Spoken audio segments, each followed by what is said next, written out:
रहीम और अस्सलामुअलैकुम। 25 दिसंबर पाकिस्तान में जुमेरात की शाम और सबसे पहले time tracker Asim Munir de facto form 47 military raj day 26। याद दहानी, अगर अभी तक इस यूट्यूब चैनल को सब्सक्राइब नहीं किया तो ज़रूर कीजिए ताकि आप हमारी आवाज़ को मजबूत बना सकें।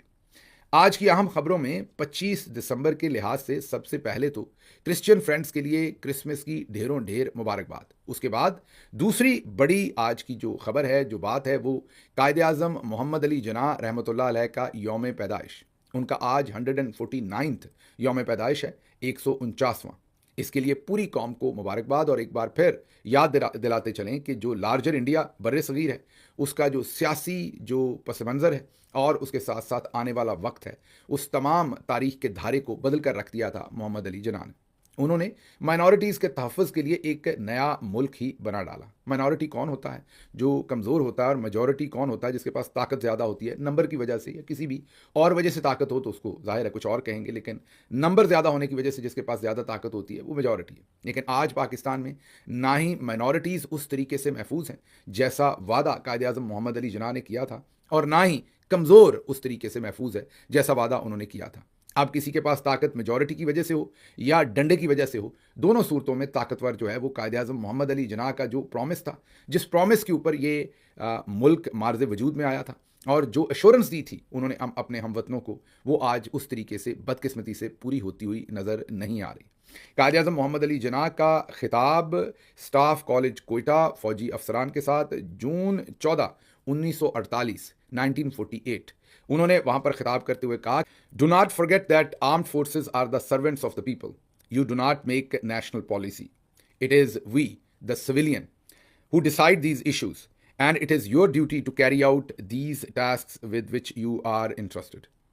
सो ये उनका कहना था। काश इसको याद रखा जाता। बदकिस्मती से ना ही इसे याद रखा गया है, ना ही इस पर अमल किया जा रहा है। पिछले दिनों ही महमूद अचकज़ई कह रहे थे कि कायदे आज़म जिन पर सभी का इत्तफाक है और उनकी बात सभी सुनते और मानते हैं, लेकिन बदकिस्मती से हमारे जो मिलिट्री डिक्टेटर हैं वो उनकी बात भी नहीं मानते। ये उनका जो फरमान है, अगर थोड़ा सा आप देखें तो बहुत ही ब्लंट लग रहा है। ऐसा ही है ना, बहुत ही सीधी सीधी बात कह दी कि आपका काम नहीं है, आप अपनी हदूद में रहें। लेकिन शायद उस वक्त लोगों को बहुत ही ज़्यादा सीधी बात लग रही हो, लेकिन आज जब रेट्रोस्पेक्शन में देखते हैं तो आपको अंदाज़ा होता है कि क्यों कायदे आज़म रहमतुल्लाह अलैह ने इतने सीधे अल्फाज में मना किया था कि आपने ये पंगेबाजी नहीं करनी। आपने जो कुछ आज आसिम मुनीर कर रहे हैं या इससे पहले जो मिलिट्री डिक्टेटर्स ने किया, इसको सख्ती से कायदे आज़म मना करके गए थे। ये जो खुद से ही चोजन वन का ये खिताब ले लेते हैं, खुद से ही सेवियर बन जाते हैं पाकिस्तान के, खुद से ही कहते हैं कि मैंने सबको बचाना है। अब ऐसे ही है जैसे घर के अंदर जिसके पास बंदूक हो वो कहे कि अब मैं सबसे ज़्यादा सगा हूँ घर का, मैंने बचाना है और सब सीधे हो जाएं, जो मैं कहूँगा वही होगा। तो कायदे आज़म रहमतुल्लाह अलैह कितने विजनरी थे, उनको हमारे डीएनए का कितना पता था। उन्होंने कितनी सरजनिश के साथ, कितनी सख्ती के साथ, जिसे कहते हैं दो टोक अल्फाज के अंदर वार्न करके गए थे कि खबरदार आप अपनी हदूद में से बाहर निकले, ये आपका काम नहीं है। लेकिन जैसे ही आपको पता है कि थोड़ी सी उनकी तबीयत ख़राब हुई तो जो हमने उनके साथ ट्रीटमेंट किया वो आप सबको याद ही है। जैसे उनके आखिरी पल कराची एयरपोर्ट से निकलते हुए उस एम्बुलेंस के अंदर गुजरे, जो एम्बुलेंस ख़राब थी, हब्स थी, और उनकी बहन कभी अंदर बैठती थी एम्बुलेंस के, कभी बाहर भागती थी, कभी मक्खियाँ उड़ाती थी, और फिर उसके चंद घंटों के बाद ही वो इंतकाल फरमा गए, रहलत फरमा गए, और रेस्ट इज़ द हिस्ट्री। उसके बाद डिक्टेटर चढ़ दौड़े हम पर और उन्होंने हमें ये बताया कि इस मुल्क में, ये मुल्क हमारा है, तुम हो खामखा इसमें। जो कुछ कायदे आज़म रहमतुल्लाह अलैह इनको समझा के गए थे, उससे कम्प्लीटली अपोजिट कार्रवाइयाँ अयूब खान से लेके आज तक हम जो है वो कर रहे हैं और मान भी नहीं रहे। और जो क्रिटिसाइज़ करता है उसको इंतशारी, मुल्क दुश्मन, बागी और हर वो टाइटल देते हैं जो असल में बिल्कुल अपोजिट हरकतें आप खुद कर रहे हैं। लेकिन चलें, हम किस चीज़ का गिला करें, हम किस खेत की मूली। यहाँ पर तो कायदे आज़म रहमतुल्लाह अलैह की बहन को ना बख्शा गया, फ़ातिमा जना रहमतुल्लाह अलैह को भी यही सब कुछ कहा गया। आप सबके सामने उन्हें बागी, गद्दार, एजेंट और पता नहीं क्या कुछ कहा गया। किस किस तरह के मुकदमे उन पर नहीं बनाए गए, किस तरीके से उनसे इलेक्शन लूटा गया, और जो उनके साथ ज़्यादतियाँ की गई उसी की वजह से बाद में 1971 में मुल्क दो टुकड़े हो गया, जो कायदे आज़म मोहम्मद अली जना बना कर गए थे। और हमें आज तक जो बताया जाता है कि 27वीं रमज़ान को बना था और पाकिस्तान रहती दुनिया तक रहना है और कोई इसको छेड़ नहीं सकता, हाथ नहीं लगा सकता। हालांकि हमने खुद ही अपनी गलतियों से 27 रमज़ानुल मुबारक को बनने वाले पाकिस्तान को दो टुकड़ों में 16 दिसंबर 1971 को करवा लिया। और उसकी जो दागबेल थी वो उस वक्त के डिक्टेटर जो अयूब खान हैं आर्मी चीफ थे जो उस वक्त के, वो डालकर गए थे और इफेक्टिवली उन्होंने तमाम नुकसान पहुंचाया कि जब तक 1971 आया, मेरा ख्याल है तब हिस्ट्री, याया खान ने भी बहुत गलतियां की लेकिन बुनियाद जो है वो अयूब खान रख के गए थे। अब चलते हैं ज़रा आगे। ISPR ने आज यौम कायद पर नया मिली नगमा पैगाम कायद जारी कर दिया। अब काश पैगाम कायद में ये जो स्टाफ कॉलेज कोयटा जून 14 1948 को उनका पैगाम था, जो असल में आपसे रिलेटेड है, मतलब अब किसी और ने अगर पैगाम जारी करना है, फॉर एग्जांपल स्काउट्स ने करना है अगर कोई नगमा जारी, फॉर एग्जांपल आप ये कह लीजिए कि बिजनेस कम्युनिटी ने कोई नगमा जारी करना है, सिविल सर्वेंट्स ने करना है, तो वो पैगाम कायद ज़ाहिर है वही शेयर करेंगे ना जो उनको कायद आज़म ने दिया था। अब दूसरा भी कर सकते हैं, लार्जर भी, मीन काम काम काम, या कोई भी और उनका जो भी पैगाम थे उनके कायद आज़म रहमतुल्लाह अलैह के, सभी कर सकते हैं। लेकिन आप शुरू तो उसी पैगाम से करेंगे ना जो स्पेसिफिकली वो आपके लिए देके गए थे। आप उस पैगाम के अलावा बाकी हर पैगाम की बात करते हैं। तो जो ISPR साहब का नगमा है उसमें वो पैगाम नहीं है कि जो मिलिट्री ऑफिसर्स हैं उनका रियासती पॉलिसियाँ बनाने से कोई लेना देना नहीं है।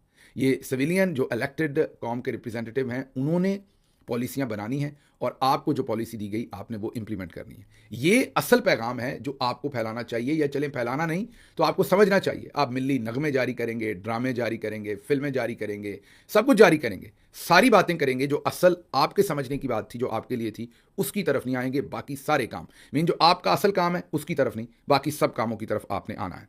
अच्छा जी, आज ही के दिन कहा जाता है कि नवाज शरीफ साहब ने ज़बरदस्ती की सालगिरह बनाई है क्योंकि इनकी सालगिरह किसी और दिन होती है। बहुत सारे लोग जो लाहौर में रहने वाले वो ये क्लेम करते हैं कि बचपन में नवाज शरीफ साहब किसी और दिन सालगिरह मनाते रहे। अब इसमें क्या हकीकत है ये तो नवाज शरीफ साहब ही बता सकते हैं। लेकिन बहरहाल सियासी तौर पर उन्होंने, जैसे लोग अपने फिल्मी नाम रख लेते हैं, सियासी नाम रख लेते हैं, ऐसे ही नवाज शरीफ साहब ने सोचा कि सालगिरह भी सियासी तौर पर ऐसे दिन मनाई जाए जो जिसकी इफेक्टिवनेस ज़्यादा हो। क्योंकि इन्होंने अपनी जमात का नाम भी मुस्लिम लीग रखा। इन्होंने तो नहीं रखा था, आपको पता ही है, air marshal Asghar Khan case में तो अब सब कुछ सामने आ गया कि किस तरीके से ISI के उस वक्त के DG ISI ने बयान हल्फी लिखकर, हम नहीं कह रहे, कोई और इल्ज़ाम नहीं लगा रहा, उस वक्त के DG ISI दुरानी साहब जो थे, उन्होंने, असद दुरानी, उन्होंने, lieutenant general retired Asad Durrani, उन्होंने लिखकर सुप्रीम कोर्ट में एफिडेविट दे दिया कि हाँ, मैंने आर्मी चीफ के कहने पर, मिर्ज़ा असलम बेग साहब के कहने पर, हमें लगा कि बेनज़ीर सिक्योरिटी रिस्क है मुल्क के लिए, तो हमने नवाज शरीफ साहब की पार्टी बनाई और पैसे तकसीम किए और इनको जितवाया। कि ये जो मर्डर ब्रेक वाली शहर बानो नकवी हैं, वो याद है ना, जिन्होंने मर्डर ब्रेक ली थी। जैसे आप कॉफ़ी ब्रेक लेते हैं, आपसे कोई पूछता क्या पियेंगे, आप कहते हैं कॉफ़ी। या आपको पता है कि गायनी वार्ड से डॉक्टर निकलती है, उनसे कोई पूछता है क्या हुआ, वो कहते हैं लड़की या लड़का। इसी तरह उनसे उस होस्ट ने पूछा कि मैडम आप गई थी, क्या हुआ था, उन्होंने कहा मर्डर। जान सकते हो क्या हुआ था? मर्डर। तो वो जो मर्डर ब्रेक वाली हैं, और दूसरा आपको याद होगा वो हैं वाली, वो याद है ना, हैं, उन्होंने जो हैं कहा था, वो वाली मोहतरमा का पता चल रहा है कि उन्होंने डॉक्टर साहब को बुलाया, उनको धमकियाँ शमकियाँ लगाई। वो पूरी कहानी डॉक्टर साहब ने पॉडकास्ट में बयान की। अगर आपको मौका मिले तो ज़रूर देखिए पॉडकास्ट, डॉक्टर अली जैन लिखकर सर्च करेंगे तो आ जाएंगे पॉडकास्ट जो उन्होंने किए। उसमें उन्होंने पूरी कहानी सुनाई कि पहले SHO को भेजा गया, ये खुरम ही होगा मेरा ख्याल, SHO जो उस दिन खुरम इनको बता रहा था। बहरहाल पहले SHO को भेजा गया, SHO ने डॉक्टर साहब को आके SP साहबा का पैगाम, ASP, ये SP नहीं है अभी, लेकिन इन्हें चार्ज SP का दिया हुआ है। पहले डिफेंस में थी, आजकल इधर गुलबर्ग की साइड पर या मॉडल टाउन की साइड पर इस तरफ कहीं लगाया हुआ है। तो ये जो ASP साहबा हैं, शहर बानो नकवी साहबा, जो क्लेम करती हैं कि मैं, या लोग कहते हैं कि वो क्लेम करती हैं कि वो फील्ड मार्शल की रिश्तेदार हैं और मोहसिन नकवी की रिश्तेदार हैं।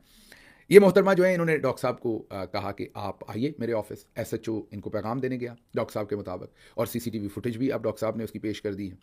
और जब SHO वहाँ गया, उनको पैगाम दिया कि आप आ जाएं, और साथ जाते हुए उनके गार्ड को, उनके एक मुलाजिम को साथ ले गया डॉक्टर साहब के, और वहाँ जाकर उसे थाने में बंद कर दिया बगैर किसी वजह के, बगैर किसी पर्चे के। डॉक्टर साहब वहाँ गए तो उनको ये बताया कि आपको हम 150 तरीके हैं, ये पता नहीं 144 तरीके हमारे पास आपको फंसाने के, ये ASP साहबा बता रही हैं। और उनको कहा कि आप ये एग्रीमेंट साइन कीजिए और इसको पैसे दीजिए। उन्होंने कहा कि मैं तो ये पहले ही जब आई थी, इन्होंने शोर डाला तो मैं 1.5 लाख रुपया इनको दे चुका हूँ, शायद ऊपर भी कुछ पैसे वो दे चुके थे उसके अलावा भी। उन्होंने कहा नहीं, इसने आप जाना है बरतानिया, वहाँ से इलाज करवाना है और उसकी टिकट और सारा खर्चा आप देंगे, क्योंकि पाकिस्तानी डॉक्टर्स पर अब इन्हें एतमाद नहीं रहा, और अगर आप नहीं देंगे तो फिर आपके साथ हम जो करेंगे वो आप देखेंगे। 144 तरीके हैं हमारे पास आपको फंसाने के। डॉक्टर साहब जाहिर है बेचारे फंस गए, क्योंकि जेल तो नहीं जाना चाहते थे, शरीफ आदमी, और फिर आगे डॉक्टर साहब आम जितने बिजी होते हैं आपको पता है, उनकी सारी अपॉइंटमेंट्स, आगे उन्होंने सर्जरीज करनी है, तो वो तो अफोर्ड नहीं कर सकते ये सब कुछ वैसे ही। तो उन्होंने उनसे ज़बरदस्ती, इन्होंने वीडियो बयान भी टेप किया अपनी मर्जी का, उसके बाद उनसे दस्तखत भी करवाए एक कागज़ के ऊपर थाने में। हालांकि डॉक्टर्स के लिए एक पूरा मेडिकल प्रोसीजर है पाकिस्तान के अंदर कि अगर कोई डॉक्टर गलत प्रैक्टिस करता है या वो किसी भी किस्म की बैड डूइंग करता है अपने प्रोफेशन में, तो उसके लिए एक पूरा प्रोसेस है जिसमें आप कंप्लेन कर सकते हैं। वो मेडिकल का पूरा एक सेटअप है जिसके अंदर कोई चेयरमैन है, कोई डिप्टी चेयरमैन है, वो सब लोग बैठते हैं उस बोर्ड में, या जो भी कहना आपने, वो जो एक फोरम बना हुआ है, और उस पर डॉक्टर साहब को भी एक्सप्लेन करना पड़ता है कि क्या हुआ है, मरीज़ की बात भी सुनी जाती है, और फिर वो जो अथॉरिटी है वो डिसाइड करती है कि इसमें डॉक्टर की कितनी गलती है और उसके ऊपर क्या पेनल्टी डाली जा सकती है। लेकिन यहाँ थाने में एक एएसपी खुद ही फैसला कर रही हैं, जज जूरी एग्जीक्यूशनर बन रही हैं और कह रही हैं कि मेरी इस रिश्तेदार को जो है, या जो भी मेरे ये जानने वाली हैं, इनको मजीद पैसे दें। डॉक्टर साहब से आप पता नहीं टोटल 14 लाख या 24 लाख, ये रकम अभी क्लियर नहीं हो रही क्योंकि डिफरेंट लोग डिफरेंट रकम लिख रहे हैं, वो उनसे ज़बरदस्ती ली जाती है। मोहतरमा यूके जाती हैं, वहाँ पर स्टे करती हैं, उसका खर्चा भी डॉक्टर साहब देते हैं, और टिकट का खर्चा भी डॉक्टर साहब देते हैं, और वहाँ से वो अपना ट्रीटमेंट करवा कर वापस आती हैं। अब गालिबन 14 या 24 लाख उनसे ये जो एएसपी शहर बानो साहबा है, इनका नाम अब क्लियरली उन्होंने ले दिया जो पॉडकास्ट भी इंटरव्यू दिया डॉक्टर साहब ने, उसमें क्लियरली बता दिया उन्होंने। पहले तो इनका नाम लोग ले रहे थे, लेकिन अब तो उन्होंने क्लियरली बता दिया कि यही थी जिन्होंने कैमरे पर ज़बरदस्ती उनका वीडियो बयान भी लिया और उनसे दस्तखत भी करवाए एक खाली कागज़ के ऊपर, और धमकियां देकर उनसे पैसे लिए। उसके बाद इनसे जान छूटी तो एक बरीरा नामी और एएसपी साहबा आ गई, यंग। उनकी भी मैंने अभी उनका जब नाम शाम सर्च कर रहे थे तो हमें तो यही सामने आया, पता नहीं अब यही हैं या नहीं है, बहरहाल ये नाम हमारे सामने आया। हम गलत भी हो सकते हैं, अगर गलत हुए तो प्लीज़ कमेंट्स में करेक्ट कर दीजिएगा। ये नाम हमारे सामने आया क्योंकि इनका प्रोफाइल ज़्यादा नहीं है, हमें समझ नहीं आई, लेकिन ये फिर आके डिफेंस की एएसपी लग गई उनके बाद। इन्होंने फिर डॉक्टर साहब को बुला लिया, इन्होंने कहा कि ऐसी की तैसी डॉक्टर साहब, तो आप हमें दोबारा पैसे दें। फिर शायद गालिबन फिर पैसे देने पड़े। तो ये दो खवातीन जो है, ये आपको याद होगा, ये मर्डर ब्रेक वाली, और दूसरी अब बरीरा साहबा का नाम आ रहा है, वो भी एएसपी हैं, उन्होंने डॉक्टर साहब के साथ ये सब कुछ किया। ये अब आप सोचिए कि एक एसोसिएट प्रोफेसर हैं, एक बहुत ही पढ़े लिखे काबिल सर्जन जो किंग एडवर्ड से पढ़े हुए हैं, और उनके साथ ये सब कुछ हो रहा है लाहौर के अंदर। और आप सोच सकते हैं कि उनकी रसाई भी होगी, उनकी बातचीत भी होगी, उनके और पेशेंट्स भी होंगे, उनके कोलीग्स भी, उनकी फैमिली भी। उसके बावजूद अगर इनसिक्योरिटी आम शहरी की इतनी ज़्यादा है और ब्लैकमेलिंग इतनी ज़्यादा है कि ये दो खवातीन अफसरान ने और उनके जो लोअर रैंक्ड ऑफिसर्स हैं या मतहत हैं या अहलकार हैं, उन सब ने मिल के ऐसी गुंडागर्दी और ऐसे तरीके से इन सब डॉक्टर साहब को और उनके क्लिनिक को यरगमाल बनाया, ब्लैकमेल किया और उनसे पैसे लिए, तो आप सोचिए आम शख्स के साथ क्या होता होगा। अच्छा, मैं अब आपके साथ कुछ एक्सपीरियंस अपना ज़ाती भी शेयर करता हूँ।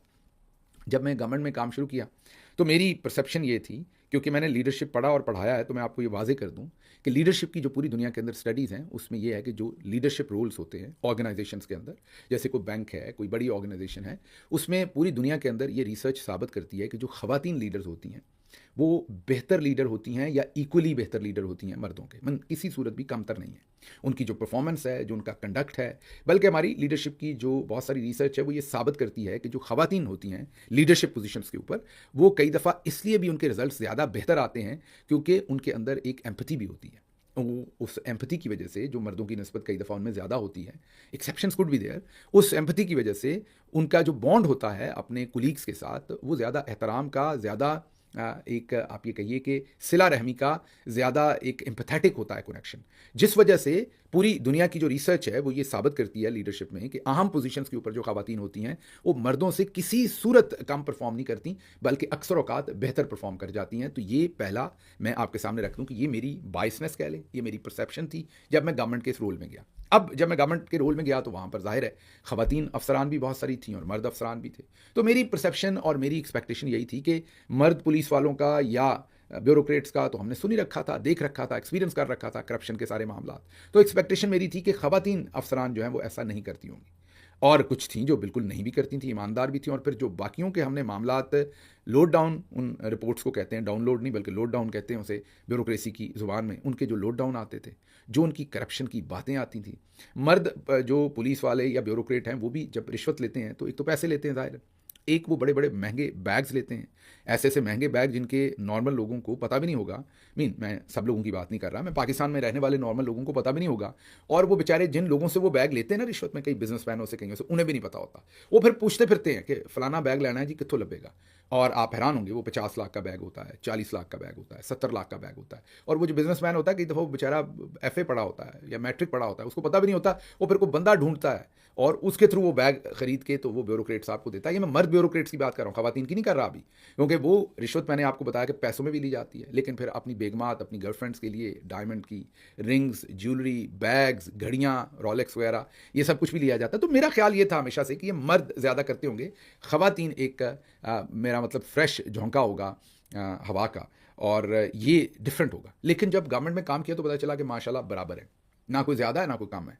जो अन्नी मर्द अफसरान डालते हैं उतनी ही अन्नी हमारी जो बहनें हैं वो डालती हैं, कोई फ़र्क नहीं है। अब इसमें ये नहीं कह रहा कि ख़वातीन ज़्यादा करती हैं या ख़वातीन कम करती हैं, ख़वातीन के बारे में ज़्यादा इसलिए हमें लगता होगा क्योंकि हमारी एक्सपेक्टेशन उनसे ज़्यादा है, लेकिन यकीन कीजिए बराबर का काम है। जिस तरह के गिफ्ट्स, जिस तरह की रिश्वत, जिस तरह की बातें वो करते हैं, उस तरह की खवातीन भी। फ़र्क सिर्फ ये होता है कि मर्द कई दफ़ा ज़रा बड़े खोचल होते हैं, वो रिश्वत इस तरीके से लेते हैं, बड़े मजे हुए तरीके से उन्होंने रिश्वत लेनी होती, नेविगेट करते हैं, तो रिश्वत ले भी जाते हैं और पता भी नहीं लगने देते। इनका मसला ये होता है कि शायद उतनी अभी स्किल नहीं होती रिश्वत लेने की, तो सीधा ठा करके बच जाती हैं।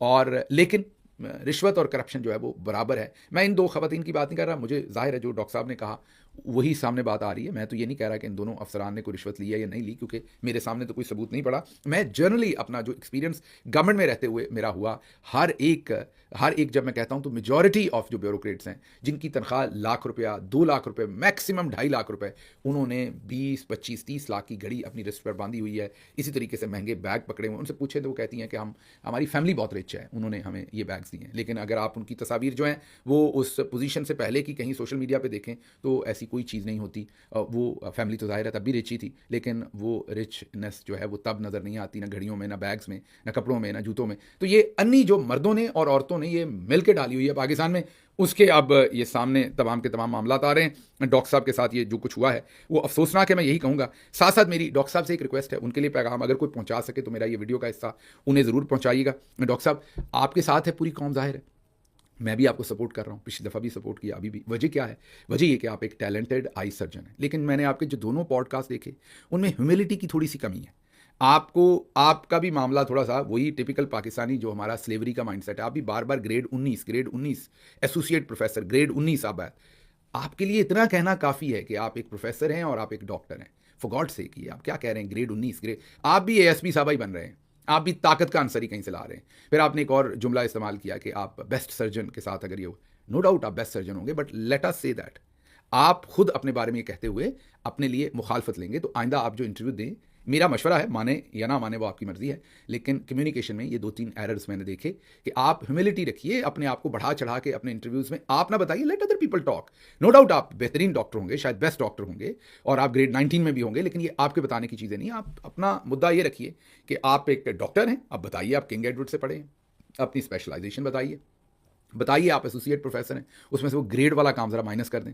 अब बताइए कि आप एसोसिएट प्रोफेसर हैं और आपके साथ ये हुआ, तो just be plain simple, transparent, honest, और लोगों के सामने रखिए। Let people support you, people like us, common people like us, हम सब आपको सपोर्ट करेंगे, हमारे सुनने वाले आपको सपोर्ट करेंगे। तो ज़रा आप भी अपने आप में से ASP साहबा वाले वो ग्रेड श्रेड थोड़े से वापस ले लें, तो यकीन कीजिए आपको ज़्यादा फ़ायदा होगा। तो ये बदकिस्मती है जो कुछ हुआ है, ना कायदे आज़म की बात हमारे जर्नलों ने सुनी, ना हमारे ब्यूरोक्रेट्स ने सुनी। और ये जो खवातीन हैं, जो आपको पता है, इनको पहले एक मेरा तासर है, मेरा तजिया है कि वो ड्रामा किया गया था जो कैलीग्राफी वाला ड्रेस, और जैसे ही इन्होंने जाके वो बड़ी टॉम क्रूज बन के उस खातून को बाहर निकाला, साथ ही एम्बेसीज ने बुला लिया, इंटरनेशनल ट्रिप्स, और इनके सर पर फील्ड मार्शल ने हाथ रखा हुआ है, तस्वीर, वो सब बयानिए की डाइवर्जन थी। अब तक तो आप एक्सपर्ट हो गए हुए हैं, आप सबको अब तक तो पता चल गया है कि ये बयानिया को कैसे शिफ्ट करते हैं, और इनका मतलब कोई भी नया टॉपिक ये मार्केट में फेंकते हैं बयानिया शिफ्ट करने के लिए, और आपको इससे अंदाज़ा होता है कि ये कितने उस चीज़ के बारे में एक्सपर्ट हैं। अच्छा जी, शहजाद अकबर साहब से मेरी आज बात हुई डिटेल में,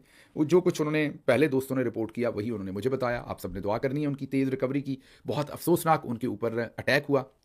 तस्वीर कुछ कल से चल रही हैं उनकी हॉस्पिटल में लेटे हुए, वो सब जाली हैं, AI से बनी हुई हैं। ये मिलिट्री जर्नल्स ने या दूसरे लोगों ने फैलाई होंगी खौफ व हरास पैदा करने के लिए। पर्पज़ एक ही है कि खौफ व हरास फैले और लोग बोलना बंद करें। उनकी अभी तक कोई तस्वीर किसी के पास नहीं है, मीन खींची नहीं उन्होंने तस्वीर, तो वो इशू कैसे होगी, लीक कैसे होगी? तो कोई भी तस्वीर जो आप शहजाद अकबर से रिलेटेड, उनके ऊपर अटैक से रिलेटेड आप देख रहे हैं, वो जालसाजी से बनी हुई AI की तस्वीर हैं। कुछ असल में ऐसी उनकी तो कोई तस्वीर सामने नहीं आई, और जाहिर है पुलिस इसके ऊपर काम कर रही है। हम देखेंगे कि आने वाले दिनों में जो ब्रिटिश पुलिस है वो इसको कैसे सॉल्व करती है, सारे मामले को क्लोजली वॉच करेंगे, आपके सामने भी रखेंगे। बहुत अफसोसनाक वाकया है। वजह आप सबको पता है कि जो चंद लोग बचे हैं जो खुल के बात करते हैं, उनको अब हर तरीके से अटैक किया जा रहा है। इसमें इसके साथ साथ जावेद चौधरी साहब की एक बहुत ही शर्मनाक किस्म की स्टेटमेंट सामने आई है। उन्होंने कहा है कि अगर हमारी फ़ौज ने ये वो जर्नल्स की तरफ इशारा कर रहे हैं, ये अटैक करवाया तो बहुत ही बेहुदा अटैक है, कि सिर्फ मुक्के मार के वो बंदा वापस आ गया है। और वो शायद ये कहना चाह रहे हैं जावेद चौधरी कि ये शहजाद अकबर साहब पर किसी और ने ऐसे ही अटैक कर दिया होगा। फिर कहा कि शहजाद अकबर जो हैं वो फैज़ हमीद ने इमरान खान को दिए थे, और शहजाद अकबर जो है इमरान खान तो उनको जानते भी नहीं थे, फैज़ हमीद ने उनको दिया था और वो उनके साथ काम कर रहे थे। फिर कहा कि शहजाद अकबर जमायमा खान के ज़ेर इंतज़ाम एक यहूदी ऑर्गेनाइजेशन में काम करते थे, तो आप कह सकते हैं कि वो जमायमा खान के पेरोल पर थे। ये भी फिर उन्होंने कहा। फिर थोड़ा सा गंदी सी मुस्कुराहट से जावेद चौधरी साहब हंसे भी, और ये मुझे समझ नहीं आती कि वो सीधा सीधा इस अटैक को कंडेम क्यों नहीं कर सके, और इसमें ये जो इतनी वाहियात बातें इधर उधर की हैं, बेहूदगी, ये उनको करने की क्या ज़रूरत आई। लेकिन आई होगी कोई ना कोई, ज़ाहिर है, मैं और क्या कह सकता हूँ इसके अलावा, और तो इनको कोई चारा है नहीं। खैर, खबरें और भी थी, लेकिन मुझे यहाँ से इजाज़त दीजिए। अल्लाह आपका हामी और नासिर।